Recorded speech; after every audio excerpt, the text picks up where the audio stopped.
Bom, só antes de você assistir esse vídeo, um recadinho rápido aqui. Você sabia que é possível você fazer uma grana divulgando vídeos como esse que você vai assistir aqui agora? Exatamente isso. Tem pessoas, inclusive, que fazem mais de R$ 6.000 por mês fazendo exatamente isso, compartilhando os meus conteúdos gratuitos. Isso faz sentido para você? Se sim, clica no link aqui da descrição e veja todos os detalhes. Agora, fique aí com o vídeo. Mais esperto que o diabo. Capítulo 4. Alienando-se com o diabo. Diga-me primeiro qual o seu truque mais inteligente, aquele que você usa para capturar o maior número possível de pessoas. Se você me forçar a revelar esse segredo, isso significará a perda de milhões de humanos que hoje habitam o planeta Terra e ainda milhões que estão por nascer. Eu lhe imploro que me permita passar por esta questão sem respondê-la. Então, Sua Majestade, o diabo está com medo de uma simples e humilde criatura humana? Isso está certo mesmo? Certo para mim não está, mas é verdade. Você não tem necessidade de roubar a minha ferramenta de trabalho mais importante. Por milhões de anos, dominei as criaturas humanas através do medo e da ignorância. Aí você vem e pensa em destruir as minhas armas, fazendo com que eu conte como as uso contra as pessoas? Você não se deu conta de que, se me forçar a revelar meus segredos, perderei a minha vantagem e meu poder sobre as mentes que, porventura, lerem esta confissão? Você não tem compaixão? Onde está o seu senso de humor? Você não sabe brincar? Pare de enrolar e comece a confessar. Quem você pensa que é para pedir compaixão, se ambos sabemos que, se você pudesse, me destruiria? Quem é você para falar em senso de humor e habilidade em jogar e brincar? Logo você que pune pessoas inocentes, utilizando-se de seus medos e ignorâncias? O meu verdadeiro negócio aqui, se é que se pode chamar assim, é ajudar a abrir as portas das prisões autoimpostas, na qual homens e mulheres estão confinados pelos medos que você vem plantando em suas mentes. A arma mais poderosa que possuo sobre os seres humanos consiste em dois princípios secretos de controle mental. Primeiramente, falarei sobre o princípio do hábito, através do qual eu silenciosamente entro nos recônditos das mentes das pessoas. Operando através desse princípio, gostaria de poder evitar o uso desta palavra, o hábito de alienar. Quando uma pessoa começa a alienar-se em qualquer assunto, ela se dirige diretamente para as portas dos que vocês, seres humanos, chamam de inferno. Descreva todos os modos com que você induz as pessoas a se alienarem. Defina a palavra alienação e conte-nos exatamente o que ela significa. A melhor definição que posso dar para a palavra alienação é afirmando que todas as pessoas que pensam por si mesmas nunca se alienam, enquanto aquelas que não pensam ou pensam o mínimo possível são as chamadas alienadas. Um alienado é aquele que deixa ser influenciado e controlado por circunstâncias externas à sua mente. Ele prefere deixar que eu ocupe a sua mente e use o seu intelecto do que ter o trabalho de pensar por si mesmo. O alienado é aquele que aceita qualquer coisa que a vida lhe oferece sem julgar ou lutar por aquilo que quer, porque na verdade ele não sabe o que quer da vida e gasta boa parte de seu tempo tentando justamente descobrir isso. Um alienado emite muitas opiniões, mas elas não são suas. A maior parte delas provém de mim. O alienado é aquele que é muito preguiçoso para usar o seu próprio cérebro. E essa é a principal razão de por que eu consigo assumir o controle de seus pensamentos e plantar as minhas ideias na sua mente. Acho que compreendi bem o que é um alienado. Diga-me exatamente quais são os hábitos das pessoas que se alienam ao longo de sua existência. Comece me contando quando e como você ganha o controle da mente de uma pessoa. O controle que exerço sobre um ser humano inicia-se ainda na sua juventude. Algumas vezes lanço as bases para o controle da mente antes ainda de a pessoa ter nascido, manipulando a mente dos seus pais. Algumas vezes vou ainda mais longe, preparo o controle da mente desses seres humanos através do que vocês chamam de hereditariedade física. Então, conforme você pode ver, tenho duas maneiras de entrar na mente de uma pessoa. Sim, vá em frente e descreva essas duas portas pelas quais você entra e controla as mentes dos seres humanos. Como já afirmei, ajudo a trazer as pessoas para o seu mundo com mentes fracas, fornecendo a ela todas as fraquezas de seus ancestrais. Você chama esse princípio de hereditariedade física. Após o nascimento, uso o que vocês, seres humanos, chamam de ambiente como um meio de controlá-los. É aí que entra o princípio do hábito. A mente é nada mais, nada menos do que a soma de todos os hábitos. Um por um, entro na mente e estabeleço hábitos, que levam finalmente à completa e absoluta dominação. Diga-me, quais são os hábitos mais comuns pelos quais você controla as mentes das pessoas? Aqui vem um dos meus mais sábios truques. Entro nas mentes das pessoas através de pensamentos que eles acreditam serem seus. Os mais úteis para mim são medo, superstição, avareza, ganância, luxúria, vingança, raiva, vaidade e preguiça. Através de um ou mais destes, consigo entrar em qualquer mente, em qualquer idade, mas consigo meus melhores resultados quando assumo o controle de uma mente ainda jovem, antes que o seu proprietário tenha aprendido a fechar alguma dessas 9 portas. Então estabeleço hábitos que mantêm essas portas abertas para sempre. Estou começando a entender os seus métodos. Agora vamos voltar para o hábito de alienar-se. Conte-nos sobre esse hábito que você diz ser o seu melhor truque para controlar as mentes das pessoas. Como disse antes, faço com que as pessoas comecem a alienar-se ainda durante a sua juventude. Eu as induzo a alienarem-se por meio das escolas, sem elas saberem que ocupação elas desejam seguir na vida. Aqui pego a maioria das pessoas tal como os hábitos. Aliene-se em uma direção e em breve você estará alienado em todos os segmentos. Também uso hábitos do meio para me darem o controle definitivo das minhas vítimas. Entendo, faz parte do seu negócio treinar crianças no hábito de alienar-se, induzindo-as a ir para a escola sem propósito ou objetivo. Agora me conte alguns dos seus outros truques pelos quais você faz as pessoas alienarem-se. Bem, meu segundo melhor truque em desenvolver o hábito de alienar-se é um que coloco em operação em conjunto com pais, professores e instrutores religiosos. Eu o previno a não me forçar a mencionar esse truque. Não o revele. Se você o fizer, você será odiado pelos co-trabalhadores que me ajudam a usá-lo. Se você publicar essa confissão em forma de um livro, o seu livro será barrado das escolas.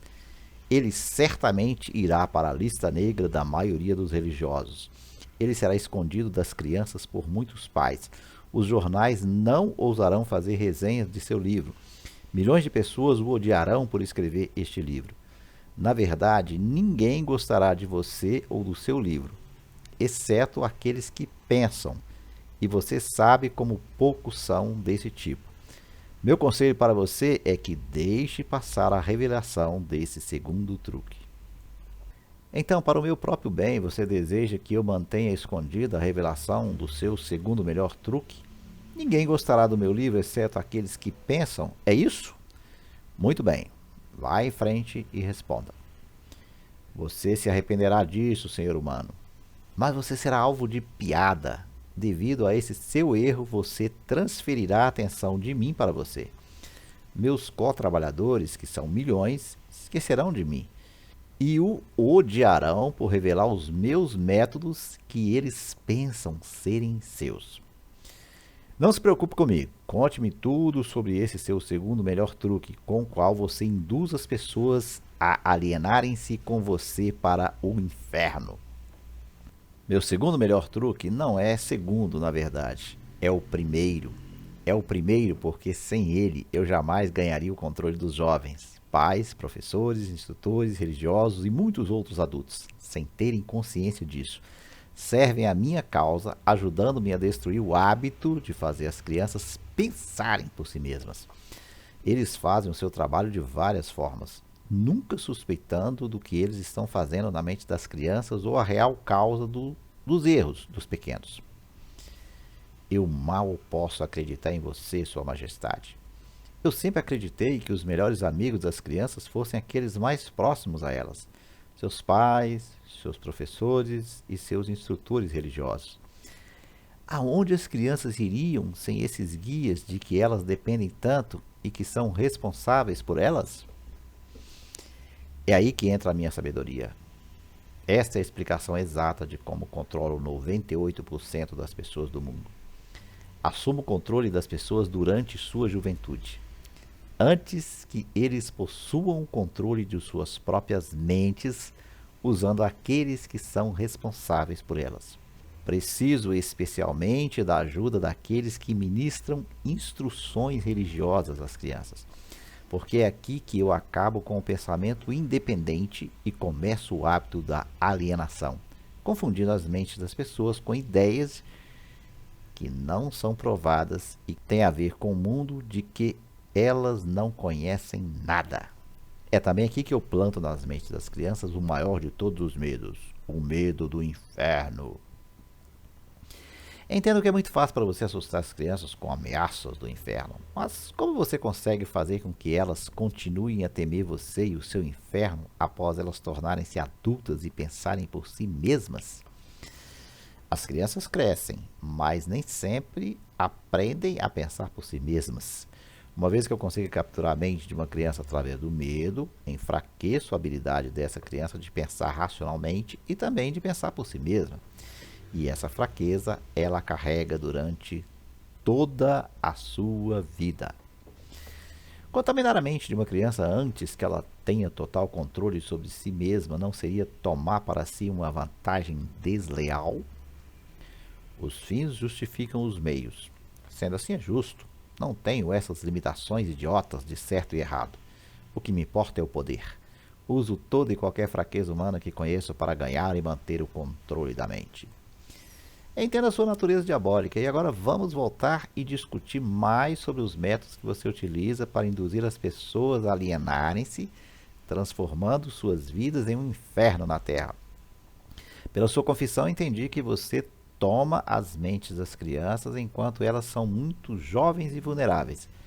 Agora me conte como você usa pais, professores e líderes religiosos para provocar a alienação das pessoas. Um dos meus truques favoritos é coordenar os esforços de pais e instrutores religiosos de forma que eles possam trabalhar em conjunto comigo para aniquilar o poder das crianças de pensarem por si mesmas. Uso muitos líderes religiosos para diminuir a coragem e a força dos pensamentos independentes das crianças. E como faço isso? Fazendo com que eles me temam, mas uso os pais para ajudar os líderes religiosos nessa grande tarefa designada por mim. Como os pais ajudam os líderes religiosos a destruir o poder que as crianças possuem de pensarem por si mesmas? Nunca ouvi tal monstruosidade. Consigo isso através de um truque muito inteligente. Faço com que os pais ensinem as suas crianças a acreditarem neles e em todos os assuntos importantes com que eles lidam em suas vidas, tais como religião, política, casamento e outros mais. Dessa forma, como você pode ver, quando eu ganho o controle da mente de uma pessoa, consigo facilmente perpetuar o controle, fazendo com que essa pessoa me ajude a ganhar a mente de seus filhos. De que outras formas você usa os pais para transformarem os seus filhos em alienados? Faço com que as crianças se tornem alienadas simplesmente fazendo-as seguirem o exemplo de seus pais, dos quais a maioria eu já tenho controle e os tenho como ajudantes eternos da minha causa. Em algumas partes do mundo, ganho a mente das crianças e subjugo a sua força de vontade exatamente da mesma maneira que os homens conseguem domesticar animais de pouca inteligência. Não faz nenhuma diferença para mim de que forma a vontade de uma criança é subjugada, contanto que ela tenha algum tipo de medo. Entrarei nessa mente através do medo e limitarei o seu poder de pensar independentemente. Me parece que você faz qualquer coisa para que as pessoas não pensem. Sim, pensamento disciplinado e organizado significa morte para mim. Não consigo existir nas mentes daqueles que pensam de forma apurada. Não me importa o que as pessoas pensem, desde que elas pensem com foco no medo, no desencorajamento, no desespero e na destruição. Quando elas começam a pensar de forma construtiva em termos de fé, coragem, esperança e com propósitos definidos, elas imediatamente se tornam aliadas da minha oposição e, consequentemente, eu as perco. Estou começando a entender como você ganha o controle das mentes das crianças através da ajuda de seus pais e instrutores religiosos, mas não vejo como professores podem ajudá-lo nesse trabalho tão tenebroso. Os professores me ajudam a ganhar o controle das mentes das crianças, não tanto pelo que ensinam a elas, mas muito mais pelo que eles não ensinam. Todo o sistema de escolas é administrado de forma a estrategicamente ensinar as crianças quase tudo, exceto como usarem as suas mentes a pensarem de forma independente. Vivo sempre com medo de que algum dia alguma pessoa corajosa reverterá esse sistema de ensino e decretará a morte da minha causa, permitindo que os estudantes se tornem instrutores e usando aqueles que hoje servem como professores somente como guias para ajudarem as crianças a estabelecerem modos e recursos para desenvolverem as suas próprias mentes, começando pelo seu próprio interior. Quando esse tempo chegar, os professores não mais pertencerão à minha equipe. Tinha a impressão de que o objetivo de todas as escolas era ajudar as crianças a pensarem. Esse pode ser o objetivo das escolas, mas o sistema em muitas das escolas do mundo não consegue atingir essa meta. As crianças da escola são ensinadas não a desenvolver e usar as suas próprias mentes, mas sim a adotar e usar os pensamentos de outros. Esse tipo de escola destrói a capacidade de pensamento independente, exceto em alguns casos raros em que crianças definitivamente têm que contar somente com a sua força de vontade, e assim conseguem manter o seu próprio modo de pensar. Pensamento apurado é o negócio da minha oposição, não o meu. Qual a relação, se há alguma, entre a sua oposição e os lares, as escolas e as igrejas? A sua resposta a essa questão deve ser interessante. É aqui que eu faço uso de alguns dos meus mais sábios truques. Faço com que tudo o que é feito pelos pais, pelos professores e pelos instrutores religiosos pareça ter sido feito pela minha oposição. Isso tira o foco de mim enquanto manipulo as mentes dos jovens. Quando os instrutores religiosos tentam ensinar às crianças as virtudes da minha oposição, geralmente o fazem assustando-os com o meu nome. Isso é tudo que peço deles. Fomento a chama do medo de tal forma que o poder de pensar de forma apurada da criança fica comprometido. Nas escolas, os professores aprofundam a minha causa, mantendo as crianças tão ocupadas decorando informações não essenciais em suas mentes, que eles não têm oportunidade de pensar ordenadamente ou de analisar corretamente as coisas que lhes são ensinadas. Você considera a favor da sua causa todos aqueles que são pegos no hábito de alienar-se? Não. Alienar-se é somente um dos meus truques, através do qual assumo o poder que seria do pensamento independente. Antes que um alienado se torne propriedade permanente minha, devo guiá-lo e fisgá-lo com outro truque. Contarei a você sobre esse outro truque, depois que eu finalizar a descrição dos meus métodos de converter as pessoas em alienados. Significa então que você possui um método pelo qual você faz as pessoas se alienarem de tal forma que o seu poder de autodeterminação fica totalmente comprometido, impedindo-as de buscar a sua própria salvação? Sim, um método definitivo, e é tão efetivo que nunca falha. Fim da leitura da parte 1 do capítulo 4. Continuaremos com a leitura no próximo vídeo.